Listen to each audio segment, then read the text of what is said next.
Hello and good afternoon. We'll just wait another 30 seconds, 60 seconds here. Let some less people join.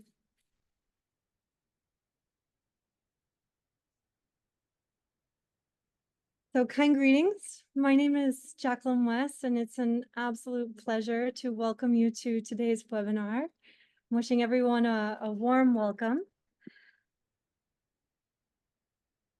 If anybody has any technical issues, please let us know by way of the chat. And what we would love to do is just to welcome and warm up the room. Please go ahead and let us know in the chat what your name is and where you're joining us from. It'd be super, super nice. And before we get started, we'd like to acknowledge that while this session is happening online, we're collectively based on the traditional territories of the First Nations, Métis, and Inuit communities across Canada. I am joining you from the traditional lands of Montreal, the Mohawk Nation. It's an absolute pleasure to welcome our hosts today. Jérôme B and Jérôme G from Placemaking, Belleville Placemaking. I've been a personal fan. I'm watching them from afar for several years and recently caught a podcast where they were sharing a really broad and exciting view, a podcast called Quatre Bâtis. And I invite anybody to take a look and check out that podcast. And so we've since entered in some conversations, and we were talking about this mobilizer session. And given the vast experience of Jérôme B and Jérôme G in this realm of urban plazas, we thought that we would bring together an atelier today to bring to the Canada's placemaking community. So just to give a quick rundown, so on behalf of Canada's placemaking community, the Canadian Urban Institute, the Community Foundations of Canada, and our Healthy Communities Initiative, we're so pleased to bring this forward. Just a little snapshot about what the community of practice actually offers. So please, if you haven't seen placemakingcommunity.ca, I invite you to go and check out different tools for mentorship, networking, best practices, and upcoming convenings. So without further ado, I want to thank our graphic recorder, Patricia, our interpreters that are joining us today to make this available in both official languages. So hello, Jérôme and Jérôme, welcome. Thank you so much. It's great to be here. Thank you. All right. Okay, and we'll delve right into it. Thank you to everybody who put their information in the chat. Some really fascinating places and profiles there.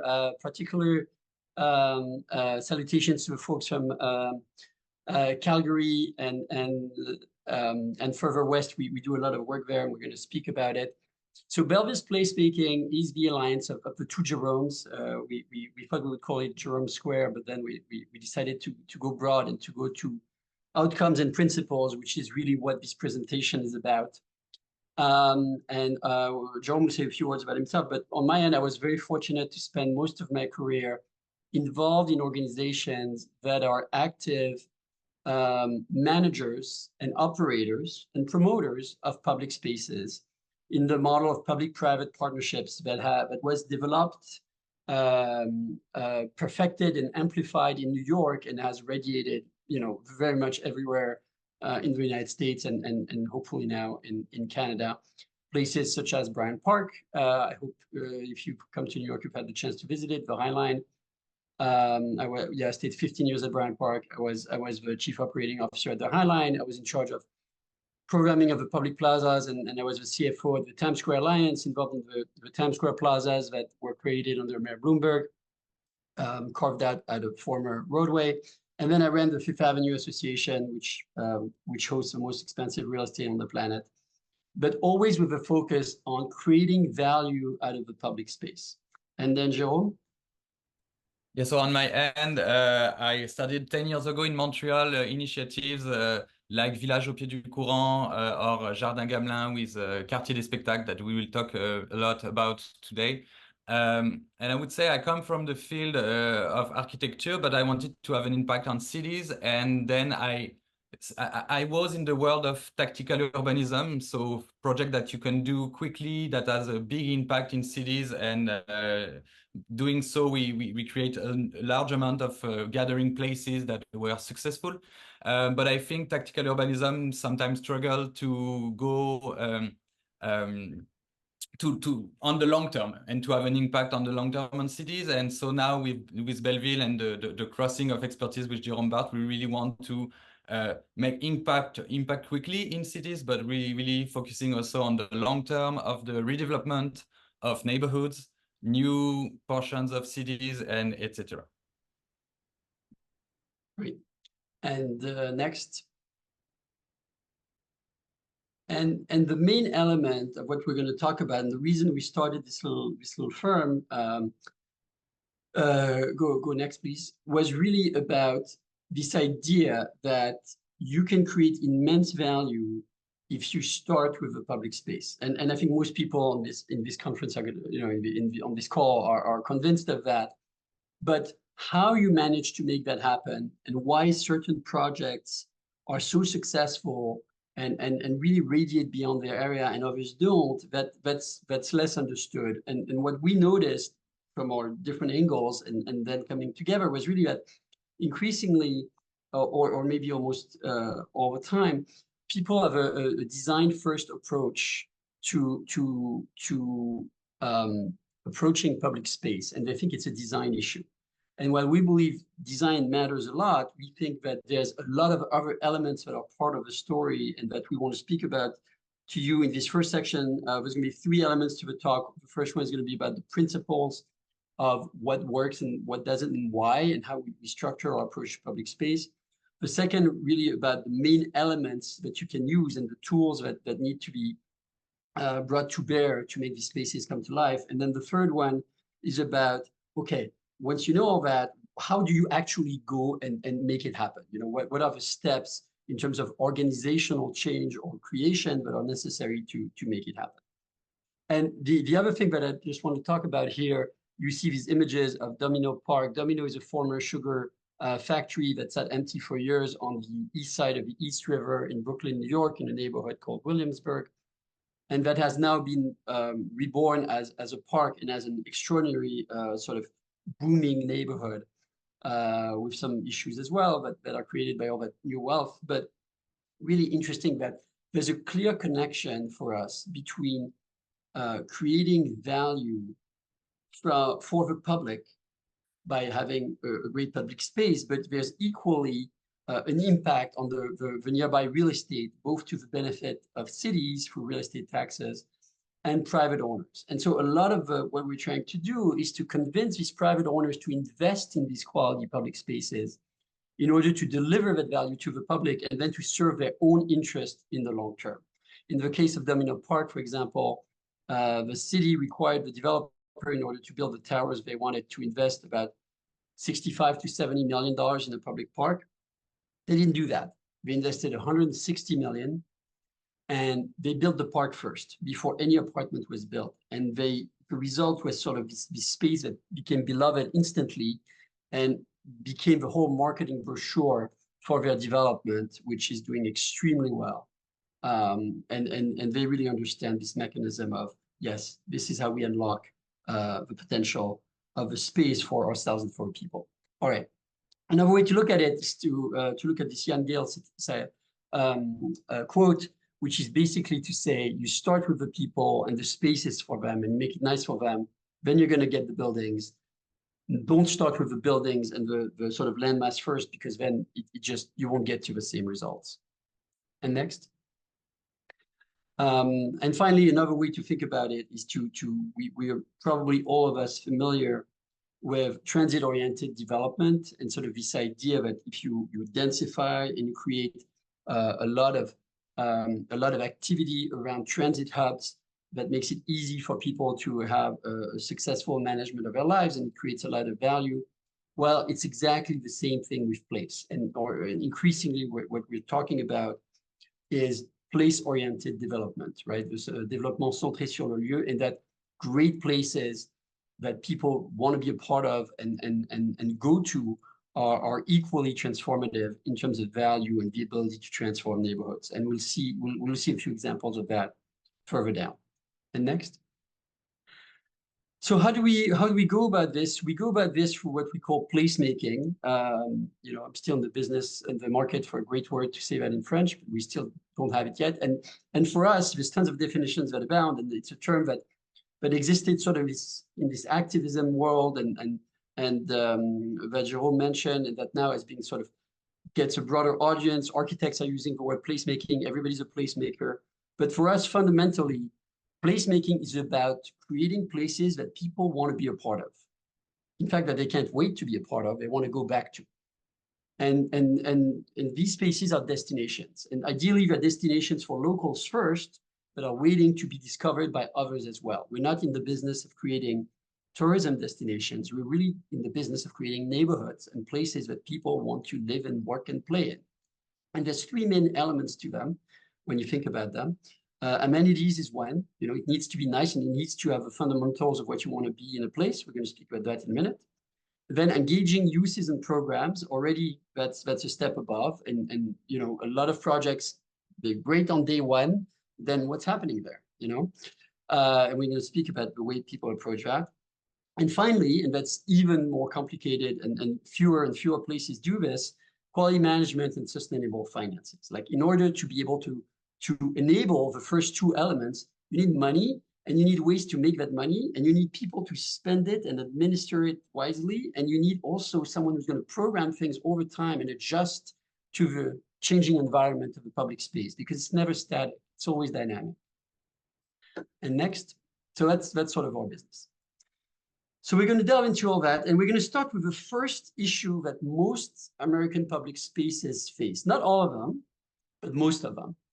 And you know, when you see an RFP or you have a municipality or even private developer wants to create a space, they're going to use that sentence. They're going to say, "We want a world-class space." What the hell is a world-class space? And you point at you like, what's a world-class space? And they're going to say, oh, the plazas in Europe. Well, the plazas in Europe, they're actually pretty basic, you know? But what they do have, and it's true, is things that American plazas don't have, is that typically the European plaza is connected to its built environment. Whereas in North America, typically, again, not always, but typically, it's cut off from the built environment by roads that are wide, sometimes very, very wide.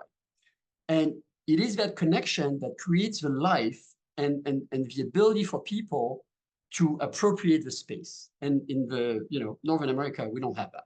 So next, and we can show some examples of that. So on the left here, we have Campus Martius in Detroit, which is now a super active, wonderful space that has been at the core of a renaissance of downtown Detroit, probably the greatest turnaround story of an American downtown in the last 40 years. Versus, you know, we could take any of hundreds of Italian piazzas, in this case, Piazza dell'Erba in Verona, and you can see that, like there's 4 lanes of traffic, pretty much, or 3 lanes of traffic on either side of Campus Martius, and most of Campus Martius was actually just a roundabout. You know, most of what you see on the left was carved away from the roads. Whereas on the right-hand side, you barely see where the cars are going to go. They're going to go like 2 miles an hour if they can. All the plaza is connected to the built environment and then given up to sort of friendly commerce or informal activities. And next. And so a lot of our work, to begin with, to sort of have a basic condition that works, is to recreate sort of this active edge connecting built environment and plaza. Then there's the quality of the built environment. That's a whole nother matter.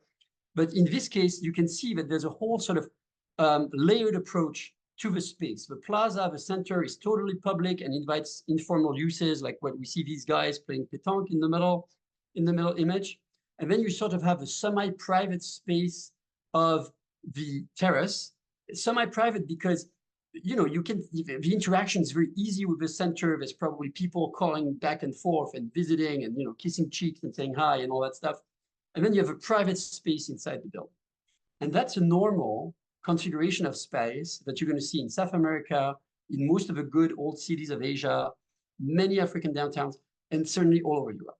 And in America, you don't see it. We don't do that, verboten. But we have to reclaim that, and we reclaim that through placemaking. Some more examples.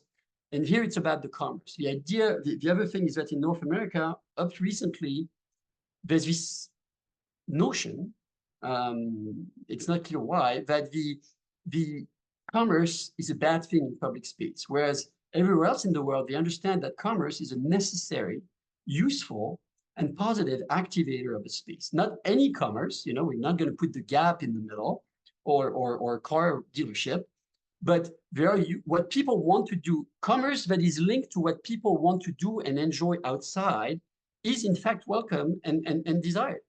And they want to drink, they want to eat, they want an excuse to sit down and look at the world and other people for as long as possible until they have to go back to work or to the kids or to whatever else is making demands on their time. And so integrating markets, integrating concessions, all that, you know, ice cream stand, whatever it is, doesn't really matter. It's really about making sure that people have the ability to stay and enjoy the place. And next. All right, so how do we do that? As we said, you know, when the plaza, even if you have the most beautiful amenities in your plaza, is disconnected from the built environment, you're going to have trouble.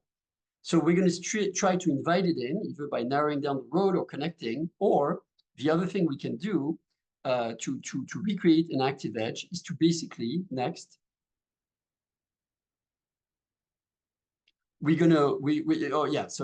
So this was what I was talking about. A lot of the program, for example, of plazas in New York and in other places, and thank you for these comments. It feels great to be cheered on during the presentation.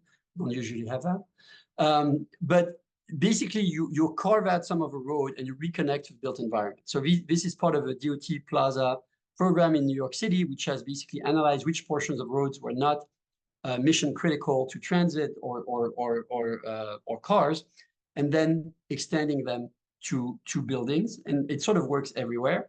And then you sprinkle the usual stuff, you know, sort of seating, umbrellas, again, things that allow people to just stay longer. And next. And the other thing is the recreation of this active edge with the inside of the space. So we're going to use, many times our squares and plaza are actually quite large, again, compared to the European standard. So we can bring that activity inside and recreate sort of a commercial environment. Next. And that was the case. This is an image from Bryant Park, where we recreate the European layout pretty much. So Bryant Park is not, you know, most urban parks, you can find a way to do it. In this case, it's a rectangle, it's easy, and it's relatively large. But what's happening is that you have a relatively unstructured center for informal activities or occasional very large gatherings.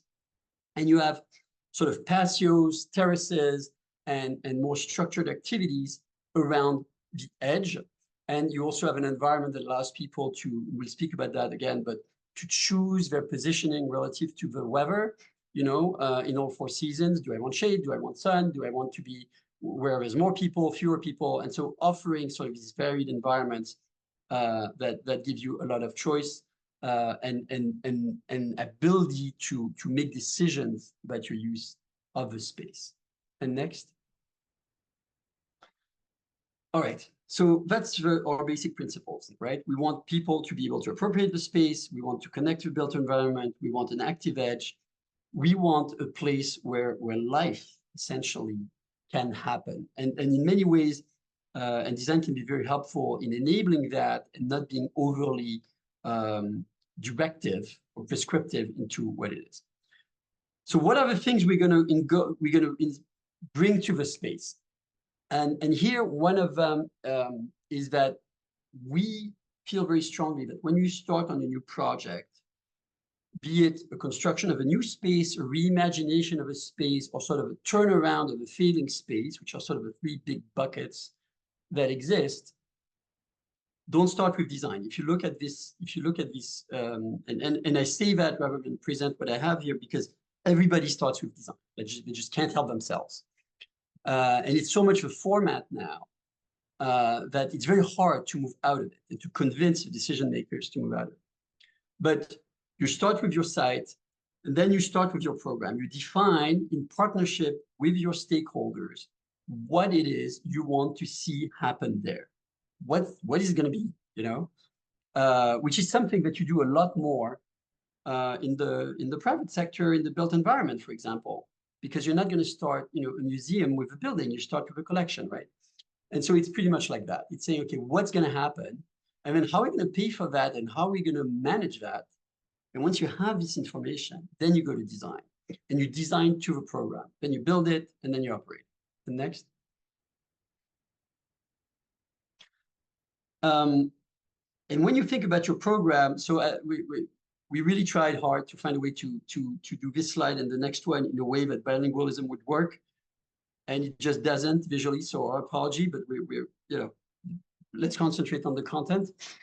But most people, when they think about the program for their public space, what you see here is what we call the programming pyramid.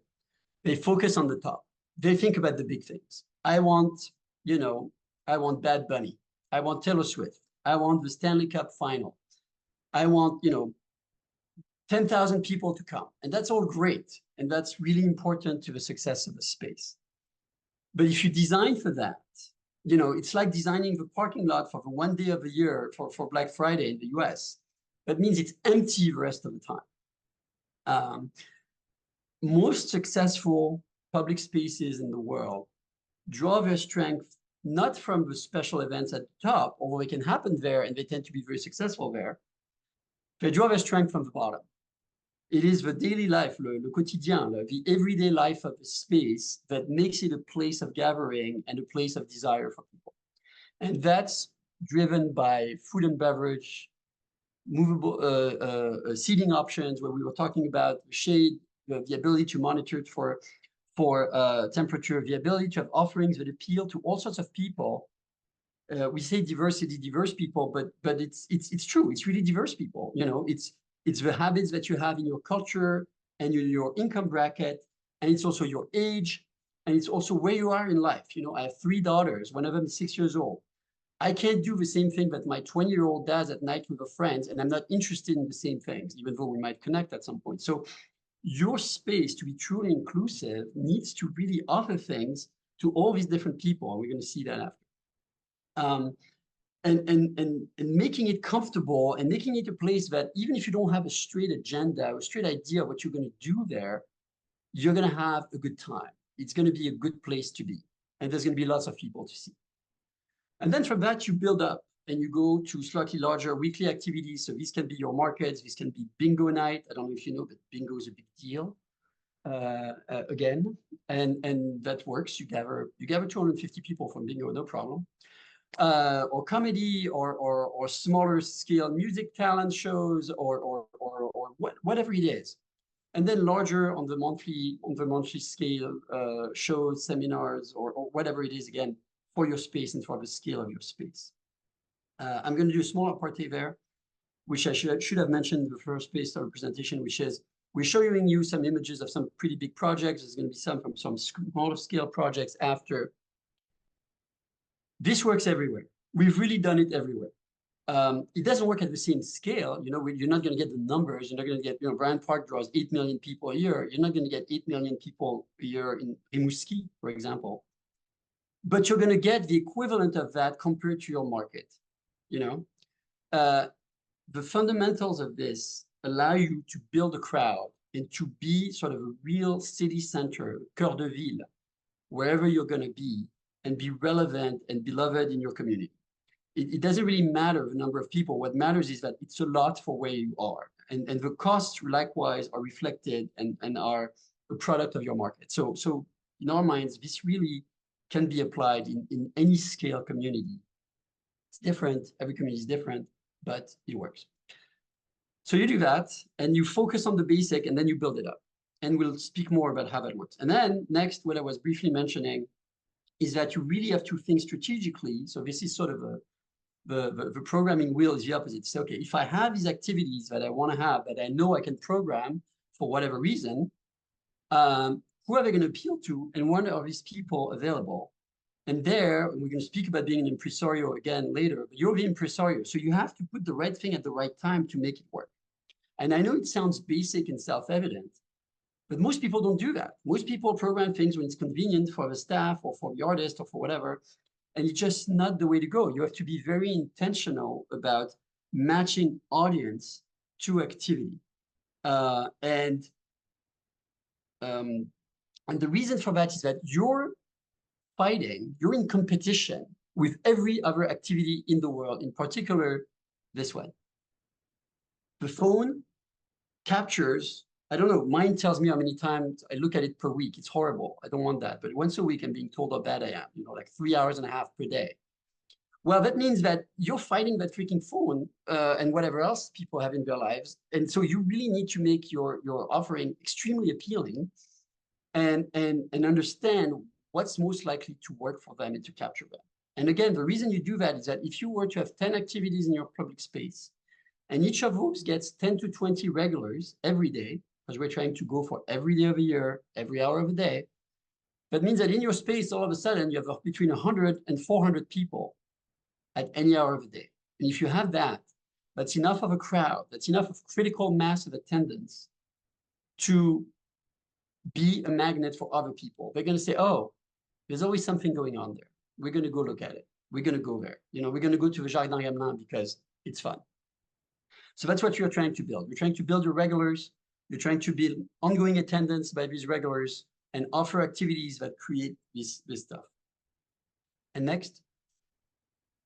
And that's what it does in Bryant Park. So if you want to look at sort of an offering of what in that space this sort of vision looks like, you see the relatively unprogrammed center we were talking about.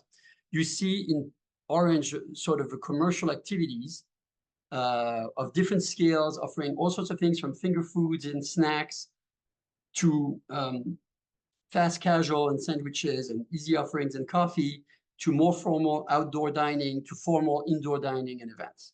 All that gamut of activities. There's 6 restaurants in Bryant Park, if you want to look at it that way, more than the entire park system of Montreal, for example, one park. The other thing we get, well, I'll get to it later, but anyway, so there's no end to what you can put into that space to attract people. And next. So what are we going to put into our space? And we've mentioned a lot of these elements, but number one, absolutely number one is food and beverage. Food and beverage over the life of our careers has grown as in importance in every single way. It's important for the buzz. It's important for people staying. It's important for ambiance. It's important for gathering of people. It is you can't do without it. And next. And so this is going to be a little bit, yes. No, just to mention, so we will use Jardin Gamelin as a Bryant Park in New York and Esplanade Tranquille in Montreal too. So Jardin Gamelin and Esplanade Tranquille are project. So I did Jardin Gamelin 10 years ago with the Partenariat du Quartier des Spectacles. Jacqueline, you can talk a bit about it. And Esplanade Tranquille, we didn't do it, but Quartier des Spectacles did it, and you use it as a perfect example of a place that was built by program first and after the design. Jacqueline, do you want to say a few words on that? I think just the best practices of both of those 2 spaces in Montreal to really appeal to a wide demographic. So if you're 8 or you're 88, you're enjoying the offerings of the spaces. And maybe I can interject when we go further into these details.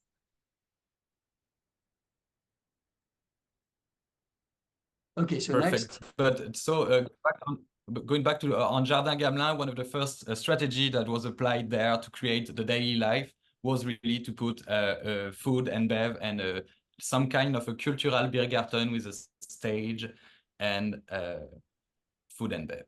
Next. And there's a lot about the way you do it. So this is a lot of text. It's by a guy named Michael Byrne, who has a blog that I recommend to everybody called The Retail Contrarian. To me, he's the most brilliant person in retail out there. And he talks constantly about, not constantly, he talks a lot about how food and beverage has become enormous in the way we do things. If you want to think about it in a different way, in a typical mall in Europe and in the US, 20 years ago, food and beverage would have been between 15 and 20% of the offering of the various retail spaces. Today, that number is probably 45 to 50%. You just cannot sustain retail without food and beverage. And I think likewise, if your goal is to create a public space that is really active, that has a lot of people coming to it all the time, which might not be your goal, you know, but if you want that, if you want the city, you need food and beverage. And next. And one more thing about food and beverage is that we don't recommend you go with national chains. We really think that it makes sense to have a food and beverage be an expression of the community you're working in, and to be close to people. And I've found that actually national retailers really struggle in those environments. It's too complex. You need too much reactivity to the environment, and the cookie cutter formula that you use to create 400 outlets somewhere else just doesn't apply. So don't waste your time looking for national retailers, even though the rent offering might be a little bit better at the beginning. Instead, look for the people who do interesting stuff in your community and talk to them about the public space and how you're going to be able to create something together. Next. All right, music and arts. Again, you know, these are sort of all obvious, but these are the elements that you bring into these spaces. And, you know, try to do different things, try to do different scales and different times of the day, and you'll be able to bring different audiences, but people really come out and enjoy these activities. And next, there are also great sort of bridges. I'd like just to mention, so we can think of big events, major events, but we like to think about a weekly rendezvous. When every Saturday there is the folk music rendezvous, you know it's here for you every week, and it gathers the community in a way that we don't have anymore. So we used to have the Sunday at the church, or things that are traditions that make us go together once a week. So we don't have that anymore, but we can use culture to create new traditions, especially in neighborhoods. It's really strong. But you can do that in downtown too. And I think that, again, Quartier des Spectacles at Jardin Galena is really good at doing that. Every day of the week, it's a special event that you would have. And the audience is really wide for that. And that's often a success. Yeah, in fact, I posted the program schedule into the chat. For anybody who's local to Montreal, you can come to see everyday programming in this beautiful space. So I need to speed up a little bit because I see we're taking too much time, but next. So another thing to think about is how you transition from summer to winter.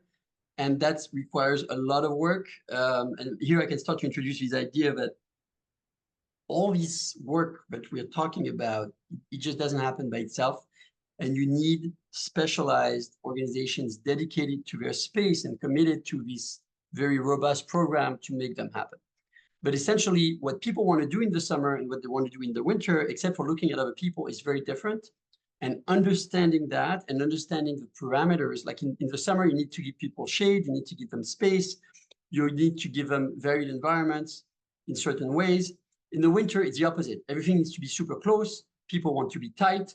People want the ability to do indoor, outdoor very quickly, to warm up and to stay outside. And you need, and food needs to be a lot more portable in winter, and it needs to introduce heat as well. So there's different things, might not be relevant to every market, but in Canada, certainly something you want to think about. And next.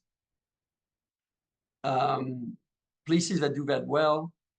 For example, again, Campus Martius gives you an example of this extraordinary transition of summer to winter. You can see in summer, there's a fake beach, and there's the umbrellas and sort of the loungy furniture and the lawn and the water. And in the winter, unrecognizable.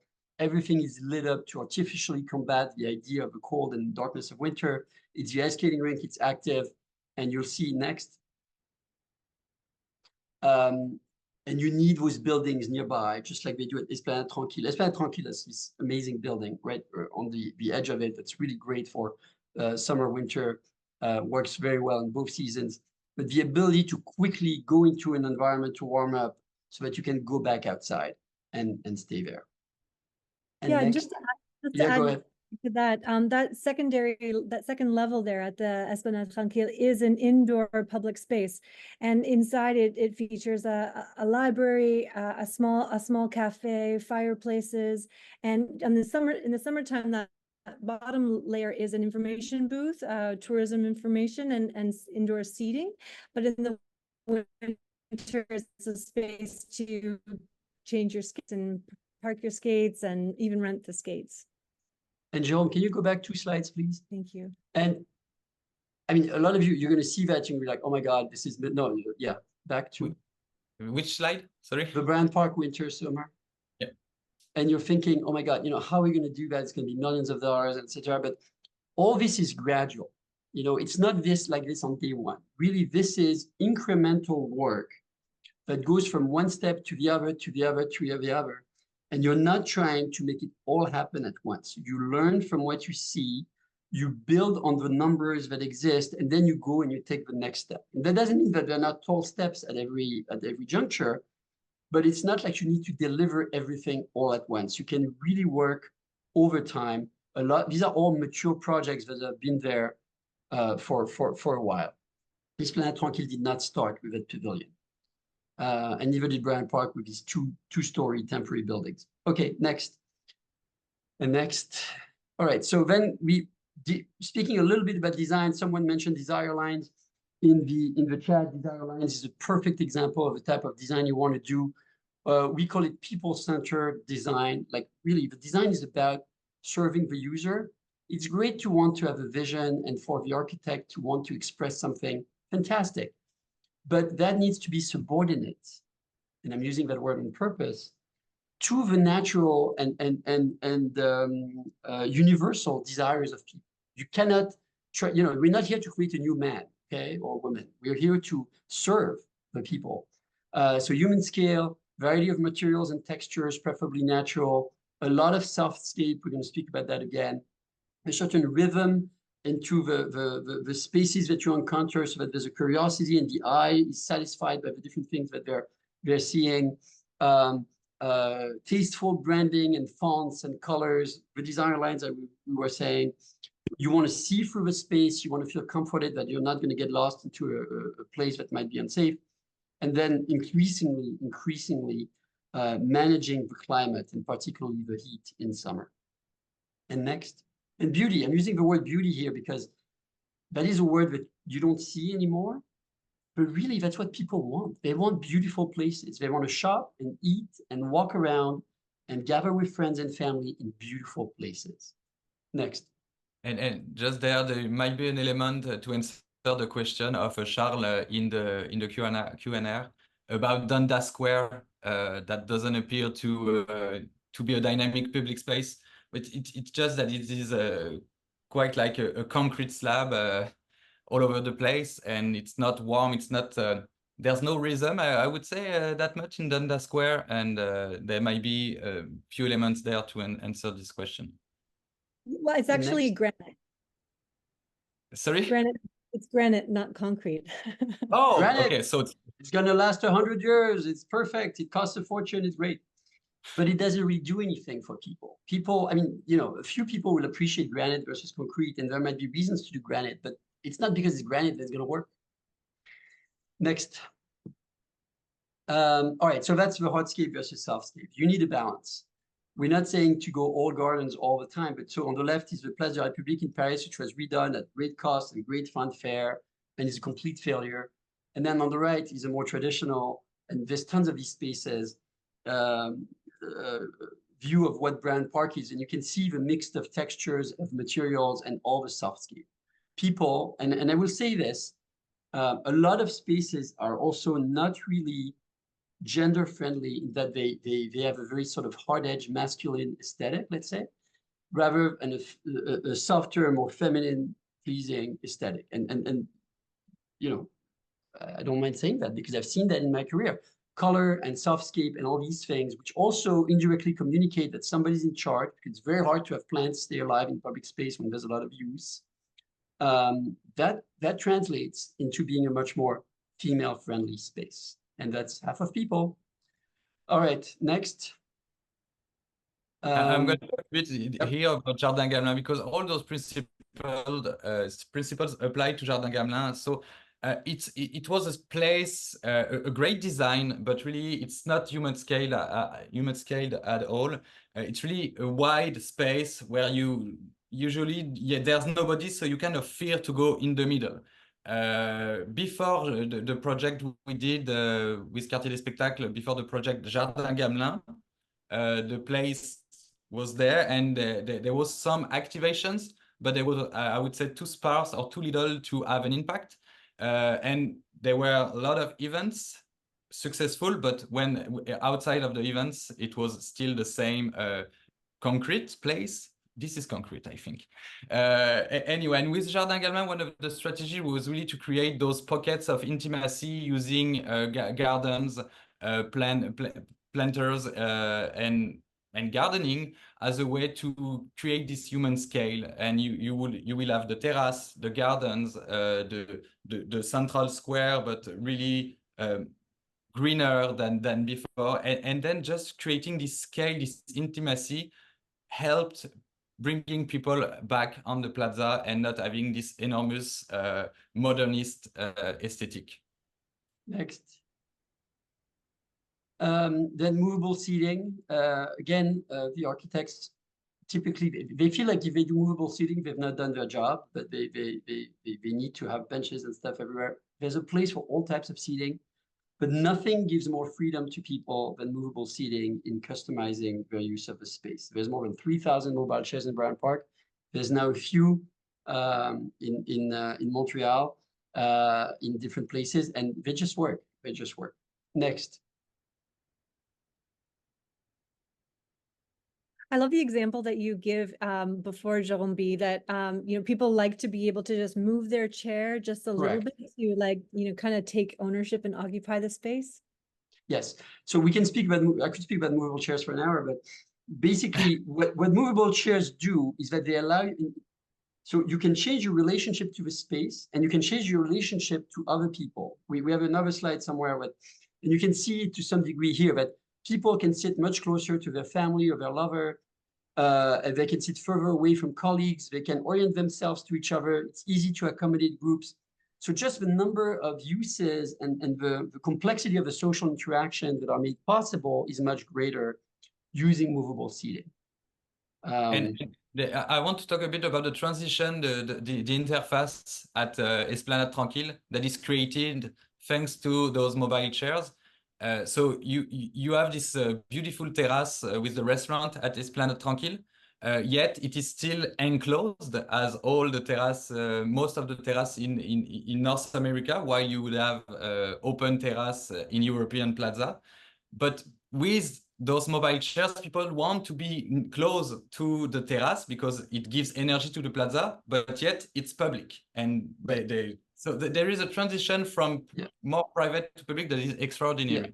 Yeah, and so as before I was saying, when we looked at European plazas, you have public, semi-private, private. Here you could say you have public, semi-public, semi-private, private. And it's just a beautiful transition. Next. I'm so sorry, we need to go faster, Jérôme. All right, so fitness and classes, again, pretty much self-evident. A lot of people are into specific activities, and there are people who produce them for you. You don't even have to do it. You just need to find them and support them, and they're going to do it. And it's visual, and it just communicates an energy to the space that makes people feel good. Next. Restrooms, we're passionate advocates for restrooms. Restrooms are like many other things that the public sector used to do really well, and not so much as things became more difficult, and abandon them. Like many times, and in your projects, you should know that your staff will fight you. They don't want to do it. It's hard. It's a pain in the behind. Yes, it is. But we're there for the people, right? So this is actually the restroom at Bryant Park. These are real shots of what it looks like. If you visited it, you know. And the idea here is to offer such a standard of care that people are wowed. In fact, people, when they walk in, many times they say, wow. And they're reassured as to the quality of the space and the whole environment. It transforms their perception of the experience. Next. Horticulture, we spoke about that before with all of the focus on softscape. But again, this idea that plants and quality plants in particular only thrive in a space that is safe. And in an environment now where people are a little bit more distrustful of cities and wondering, if they see that there's flowers and complicated plants there, they're going to immediately know that this is not a bad place because it couldn't survive otherwise. Next. And that's where we go to perceptions of safety and what we call cohabitation. And the point here is that people have no idea if a place is safe or not. You and I, when we get into a place, we just don't know, particularly if it's not your city. But there's visual cues linked to the people who are there and the environment that are going to send you a message as to whether or not this is a place you can go into. And again, this is a place where people who are more fragile and more at risk, speaking of inclusive spaces like the elderly, women, people with young children in particular, are going to be much more sensitive to the environment than others. William H. White, which we're going to reference later, speaks about that. So you want to create a place that sends the right visual cues. And part of that is having rules and having security officers who can enforce these rules. But it's also understanding who are the users who might not be to everybody's taste. And you can't just ignore them. You can't just kick them out. That doesn't really work. And it's also not nice work. But integrating them. And here, Jérôme, if you can speak briefly about how you guys did that at Jardin Gamelin, because it's so powerful. Yeah, so actually, the picture on the right is the red guy is Gilles Côté. So he used to be, he was the park agent at Jardin Gamelin, and this is so strong to have a park agent, and it was his place.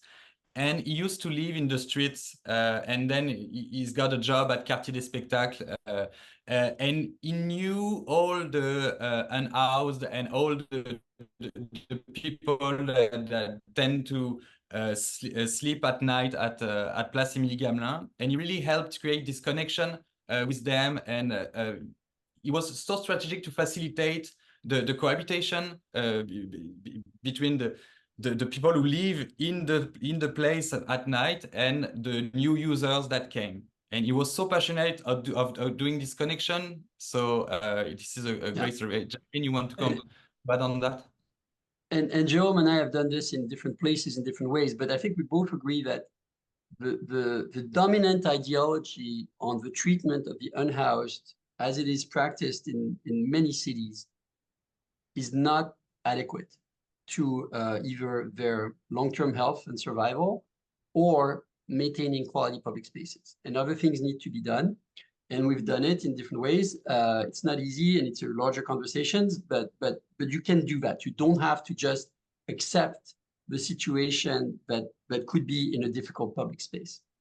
Yeah, and next, and if I can just add quickly about the Jardin Gamelin project, what was another strategic step taken by the Partenariat Quartier Spectacle was to, instead of increasing a police presence, it was actually to bring more social workers and social services to the residents of the park. To again encourage this feeling of safety and service. Right. It also means that you don't allow the unhoused to do just whatever they want in the space. Like, you understand that there has to be inclusivity means it works for everybody, not just for them. And one great thing about that I need to mention is that the first year they used to take different pallets to create beds at night.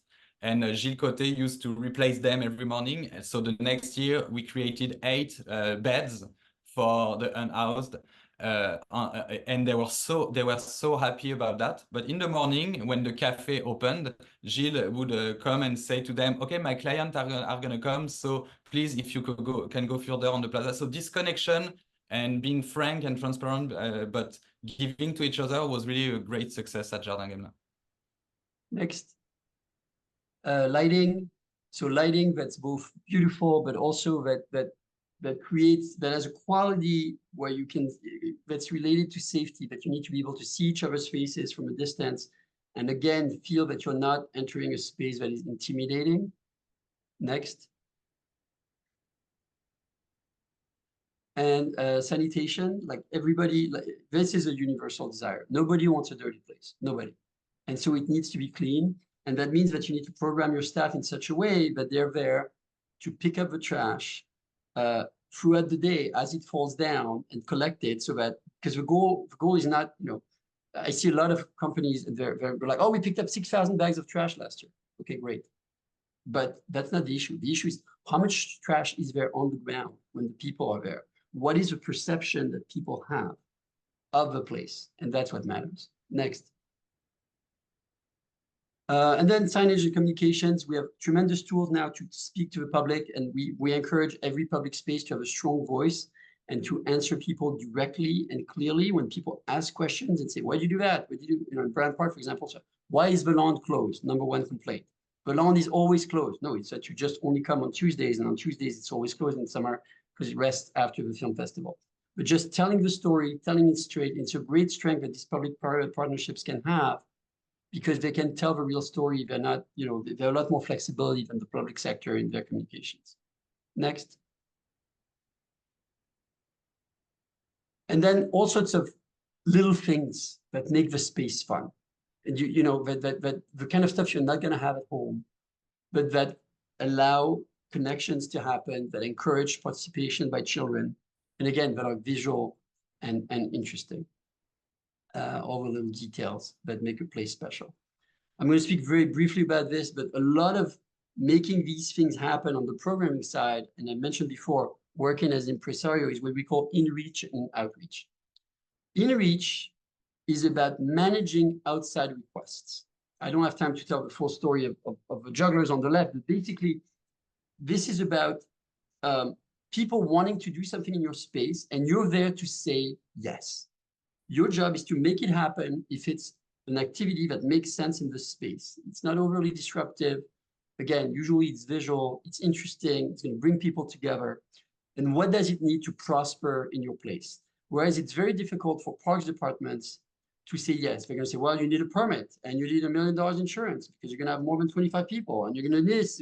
People are like, okay, forget it. Not happening.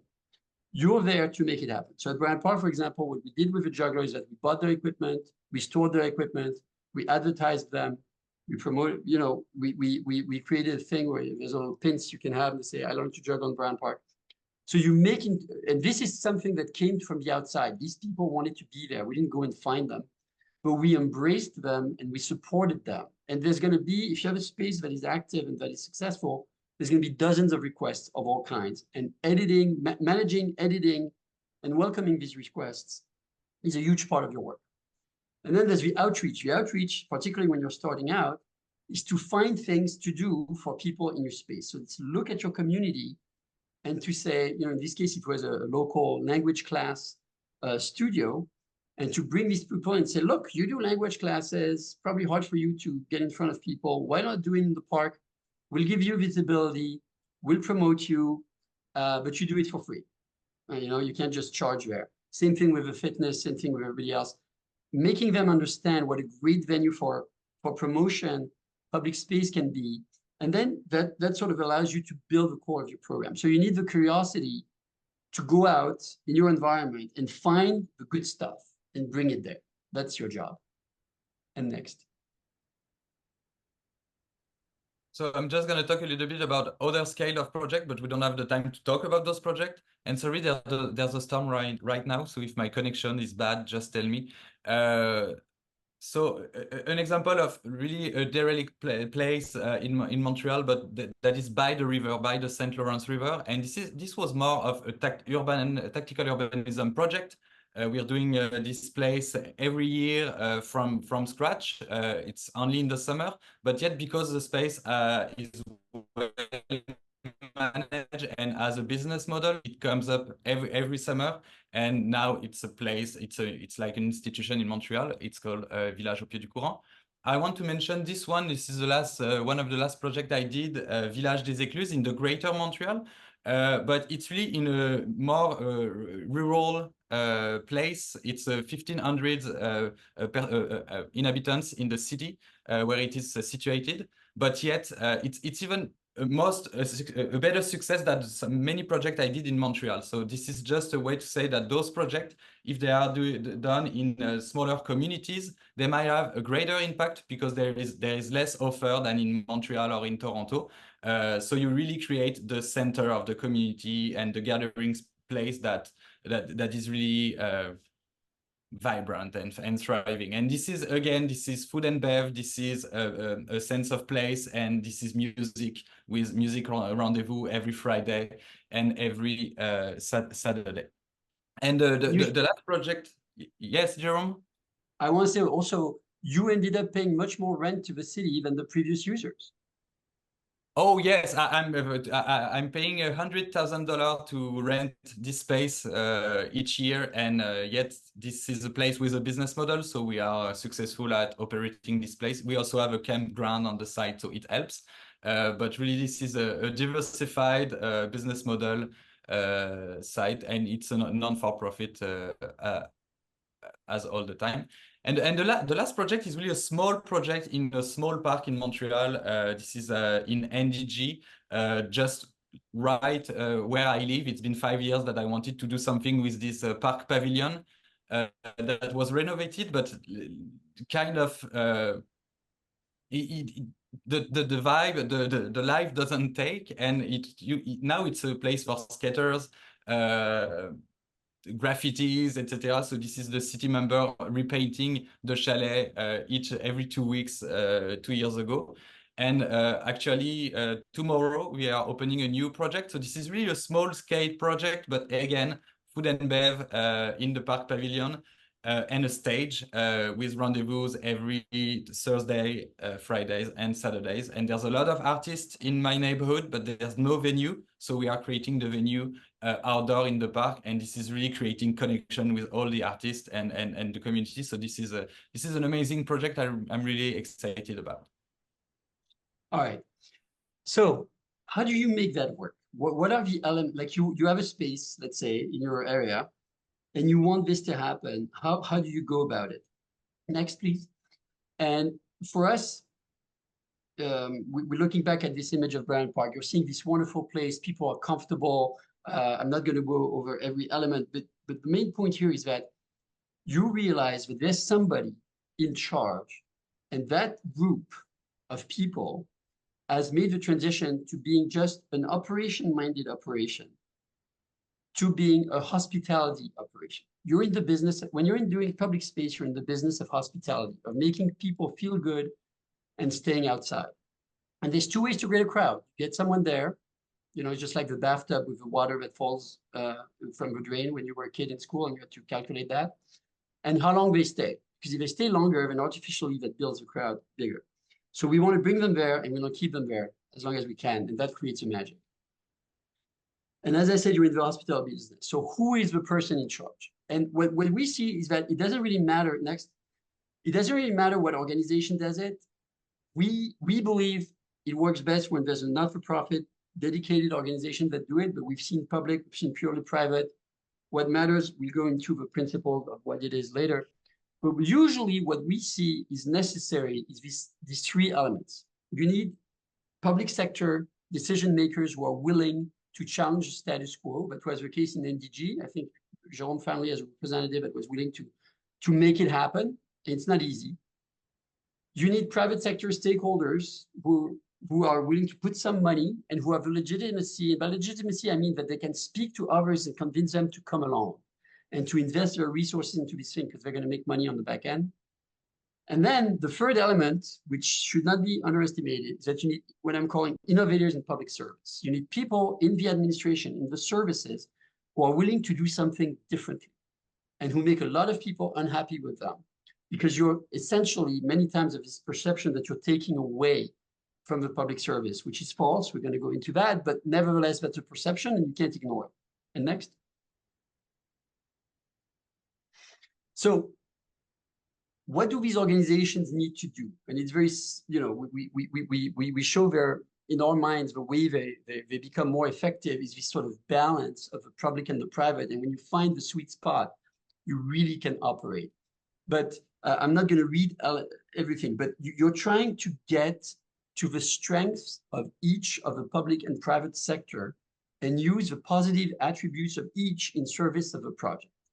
And you're obliging both to sit together in governance, which are not used to do. They don't speak the same language, they don't have the same goals, they don't have the same education, and they're not compensated the same way.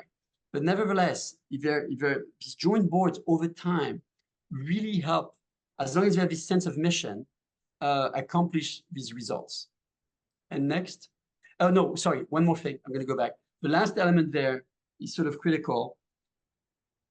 On the long term, on the large projects, ultimately you need the money, and the money can only come from so many places.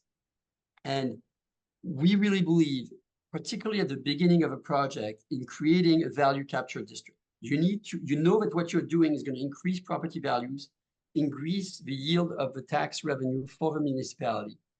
And so diverting a portion of that gain to the ongoing success, you know, to fuel the pump makes perfect sense. And it's very hard to do it when things are good because people are like, well, things are good. So why change? You know, don't change the team that wins. But particularly at the beginning, creating that, and most of the organizations that do this successfully, that's what they do. They allocate a portion of that to the operation and the program. Next. So who does what? This is really to show that the public sector, it's not like they're forgetting about what they're doing. They have a big role to play, particularly in the beginning, and then in the dosing, the appreciation of a correct transfer of competencies to these organizations. Because you can't just give them everything from the beginning if there's no proof of demonstrated capacity to operate or to program. It's more a question of saying, okay, compared to where you are, compared to your level of support, where am I going to, you know, strike the level of transfer of competencies that I'm going to give you? And then you need to keep them honest, and you need to support them, and you need to keep defending them, because typically there's tremendous amount of criticism from the press, from community activists, from all sorts of people. And the public sector needs to be able to say, no, this is a good idea, and this is why, and we believe in this. Next. And this is what you can do when you do that. So that's Brand Park. It's a 40-year project. Okay, it's almost 45 years now. A very mature project. But if you look at a few metrics of what the park was before and after, it's tremendous what you can accomplish. And again, this is something you can reproduce at the scale of your community everywhere. It might not be, you know, going from $250,000 to $22 million of budget, but maybe it's going from $25,000 to $1 million. You know, that's not impossible at all. We see that all the time. Village des Écluses that Jérôme was showing transformed in just 3 years.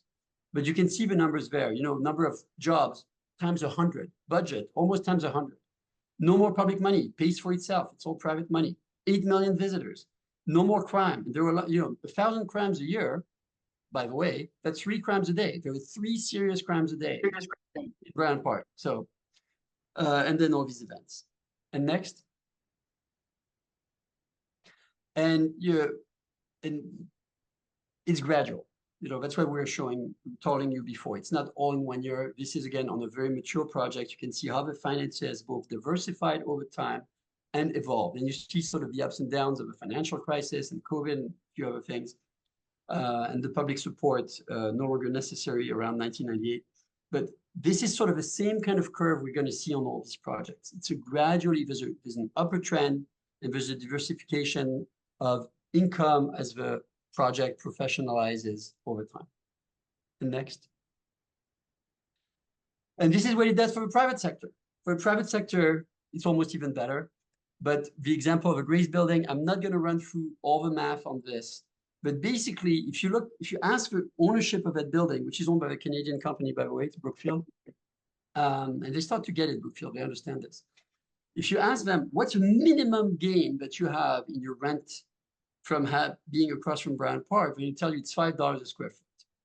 That means that that building produces for them $6.5 million more a year, minimum, than it would if it was 2 streets down. And when they can report to their shareholders, that means that they can say, well, our company is worth $81 million more than it would be otherwise.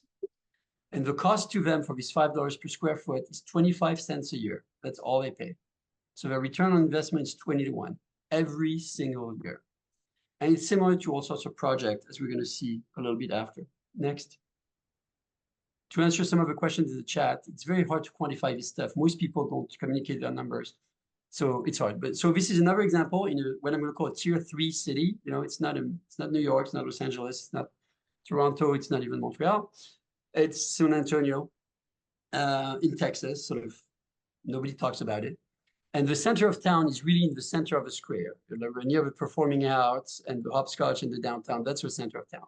There was this old building next in ruins, a Pearl Brewery that was purchased by a billionaire who made his fortune in canned goods and wanted to renovate it. And the whole plan of renovation for the space, if you can go to the next slide, was based on quality public spaces that would surround it with different personalities, serving different functions, being flexible.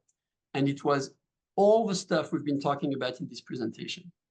And you see some images of it on the bottom there. And you can see an image of the whole campus there and the different public spaces that they created around it. Today, that project, which was in a nowhere town, there was some public investment to connect it to downtown through a riverwalk, but that came a little bit later.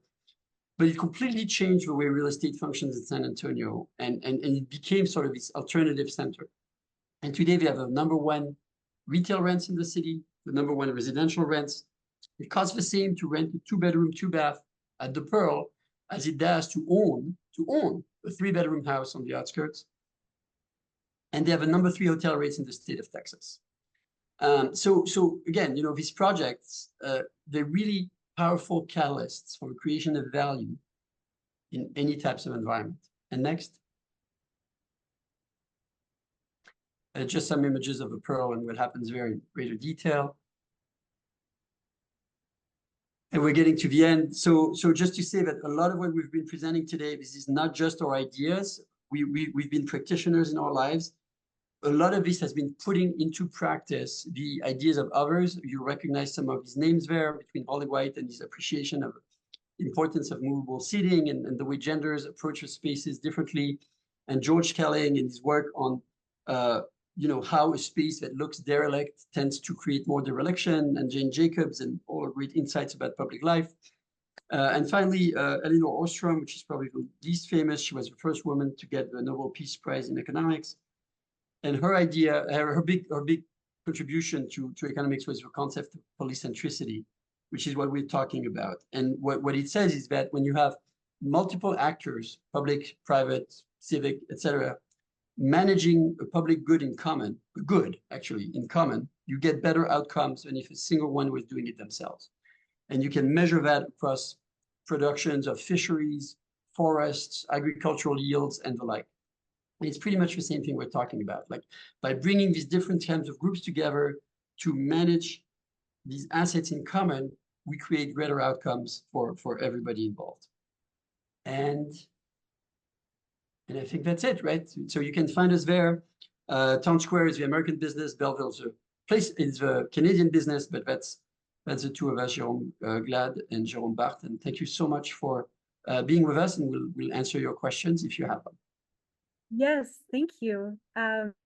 We do have some questions. We've been collecting them throughout the talk, but I just want to take a moment to say thank you so much. I've been furiously jotting notes. It's like a recipe, and I look forward to applying it to different projects. But we have so many questions and probably not enough time. So noting that we have about 17 minutes left of the session, and we want to share a few questions with you. We also want to take a peek into what Patricia's been creating as a visual representation of the presentation, and have a few closing remarks. So perhaps I can start by just pulling a couple of these questions, and I think some of them have been answered in different pieces along the way in the presentation, but one I really liked, and I thought I would pose this to you, is how can a plaza be designed to engage multi-generations? So for example, from children through to seniors, in a way that even seniors can come to feel welcome. Do you want to do it, Jérôme, or you want me to do it?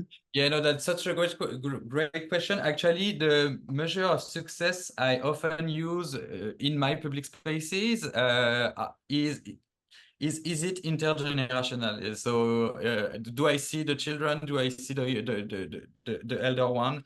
How do you do that?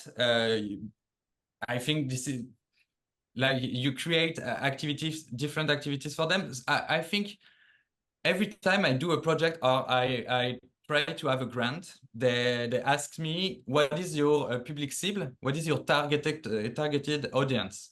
And then I'm like, everybody? But this world is kind of always trying to find this. When you do marketing, it's important to know what is the target audience. But we don't go too far in one direction, because if you do that, then you create somehow something that is not monofunctional, but that just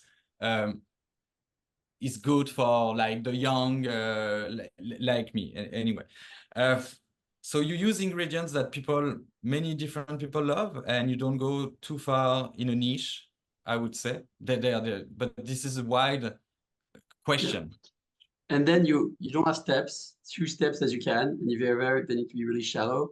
You really need to think about temperature in the summer in particular. Shade is critical. Activities, dominoes, chess, cards. There's lots of clubs of older men in particular who like to get together and do stuff. Bingo, I was mentioning bingo, that's more on the female side. So there's activities that people really like in both age groups. And if the other thing is you think about the caretakers and the grandparents when they have the kids, and it's really having spaces where you can bring children where they can sit and be comfortable and view them like they're not going to lose them, like they're comfortable, not being, they can sit, the kids are going to run around, but they're not going to feel insecure about it. So that there's lots of other tricks like that, but I think just thinking about them from the beginning would already make a big difference. And I have to say a bad example.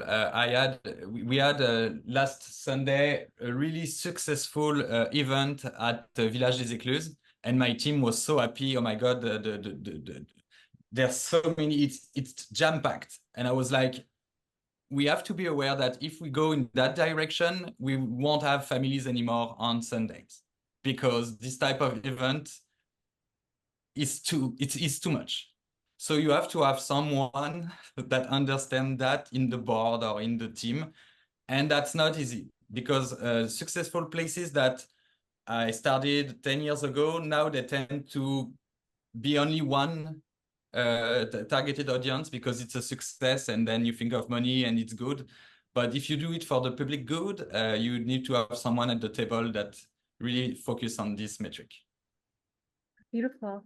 Yeah, and I think this is somewhat related. There's a couple questions related to vandalism, and you shared some amazing examples of projects. So what can be done to prevent the vandalism of some of the implements into the public spaces?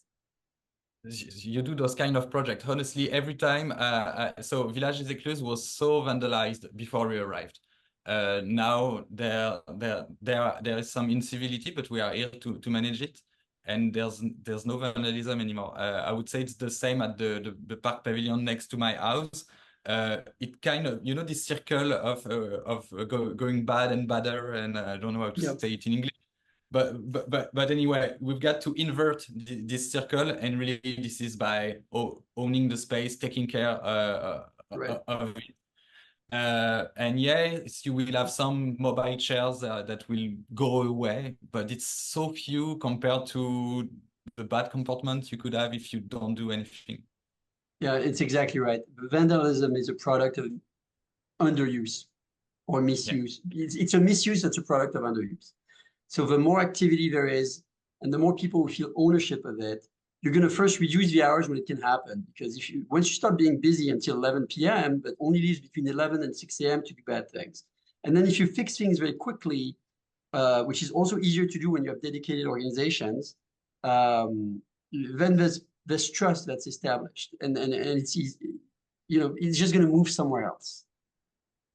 Mm-hmm. Oh, beautiful. Thank you. And on that note, again, in the park next to where I live, so there is vandalism right now, and there is this guy that is going to organize each month a night implicating the guys that are in the park at night and that do the vandalism. So they feel that it is a place also for them to have opportunities, and not just a new place that displace them, because those guys, most of them are artists, so they do graffitis, but they have no opportunities at some point, so that's why they spend their time in the park doing nothing and bad things. So I'm gonna see if it works, but it worked in other places to implicate people that could be the vandalizer. It's a great way to make them feel this is their own too. Yeah, and that's actually related to this next question, which is, in what ways can you bridge an affection for the historical use and the historical known use of a place and that future visioning? So, what are some tactics or thought approaches to building that bridge and having those dialogues and discussions? Well, I think one of the symptoms, or rather one of the consequences of great design, is that the space is multifunctional and that it adapts to the modern use, right? And we see examples of so many industrial buildings or old buildings that are reinvented in new ways. We're reinventing office buildings into residential buildings, and what we're finding is that actually the older buildings that are a lot easier to reconvert than the modern ones. And that's not atypical. So I think it's more about, say, like on the one side, and I'm very much a traditionalist, but we shouldn't be overly, there's no sacred cows, okay? This is not, the likelihood that in your project you have Michelangelo's David is pretty slim. So what are the things people want to do? Like, what's a modern expression in that space of the life of today, and making that happen? So I think the opposite happens a lot. We see that, for example, Square Viger in Montreal, that was sort of razed and destroyed to create something else. Like, it's a lot easier to reinvent and reuse than it is to just always want to start fresh, unless there's compelling reasons to do it. But so I would starting with the people, starting with what people want to do, and then finding ways to make it happen in the space, and then you can tinker at the edges. And so there is somehow a recipe, but we start every project with a long phase of analyze, diagnostic, and meeting with local stakeholders or local community groups, and then every project adapts to the local reality. Mm-hmm. Yeah, thank you. And I think that there's quite a few questions related to how, as placemakers, you engage with the community and you speak to the community and you invite residents and neighbors to come and enjoy the space. And I'm wondering if there's just a few top tips that you might want to share from your experiences on how you can engage the surrounding communities. There is one I need to share because it's in my neighborhood. So the best way we can't hear you, Jerome. We can't hear you at all. Implicate the community is to do. Oh my God! So sorry, this is the storm. Try again. Yeah, okay. The storm is so strong. So no, it's just the best way to implicate the community is to do a place. When you wait for long years of discussion to see what could we do to make everybody happy, tends to create nothing, and that's what happened. I would say, it's like everybody is coming out from the ground, and we see many people that want to do volunteering, many artists that want to do a show or a special event, and etc. And because it exists, it delivers all the potential of the community because we have a space. So you just have to make people understand that, yes, at some point this is a bit top down because we are doing it, but then there's a place for everybody to do the thing. If we don't have this space, then we can talk for years and years, and we will be lucky if we have something. Right. I totally agree. The important thing is to get started. And then I think beyond that, it's also what we were talking about with the outreach before. It's going to look for the people in the community who are doing things, you know, the makers, the producers, people who have studios of different kinds and who have different kinds of activities, and inviting them in. And they have their own constituents, they have their own audience. They're going to become your audience. And not just, you know, not let the perfect be the enemy of the good, you know, just get going and see. And then some things are not going to work, so you stop doing that. And some things work great, and then you support them more, and then you bring on others. And you understand that it's an iterative process, right? It is not, you know, it's not like an exhibit at a museum, like it opens all done and it just travels somewhere else. This is different. This is a living thing in your environment, in your community, with the people who are there, who live there, and you need to create the balance with them, the right balance. Yeah, beautiful. Just for the interest of time, there is a last question that came in here, but we also wanted to invite Patricia to speak about the this graphic interpretation that she's created. So why don't we give a moment to Patricia to look at that? And if we have a moment, we'll come back to Samuel's last question there. So Patricia, do you mind? Thank you. What an honor to be able to sit in on this conversation. It's so inspiring. What I'm hearing over and over again is this, first, I don't remember the whole quote. I will get it for the final, but the quote about first life, then spaces. So starting with life, designing, working with the people who are there locally, and engaging then this conversation around engaging community in powerful ways. So thank you for allowing me to be here to capture this very important conversation. Thank you. Yes, and thank you. It's great to see a visual summary. I just wanted to take another moment just to thank everybody for joining us today, and for the support of our interpreters, for our incredible presenters, and just being able to continue to share the inspiration that comes along with great places and great placemaking projects. We encourage you to fill out the feedback survey. Our team has posted that in the chat, and I really invite everyone to check out placemakingcommunity.ca and you peek into some of the toolkits, and we have some of the past conversations available on YouTube. And yeah, I feel remiss that we didn't get a chance to answer this last question, but for the interest of time and everything else, I just let's see if we have 3 minutes. What do you think? Well, we can try. So Samuel, Yeah. Okay, let's do it. So the question, go ahead. I was just going to read it. It was, are there a few further policy planning tips from an official plan or zoning or lack thereof perspective that can help enable amazing places like the ones that you guys have presented today? I think I'm going to answer by saying that you want you want form-based zoning and not use-based zoning. Okay, you don't want if it's one or the other, and you don't want parking minimums. Okay, so just get rid of that. The other element is to enable and integrate right into the zoning the idea of value capture districts for local maintenance needs.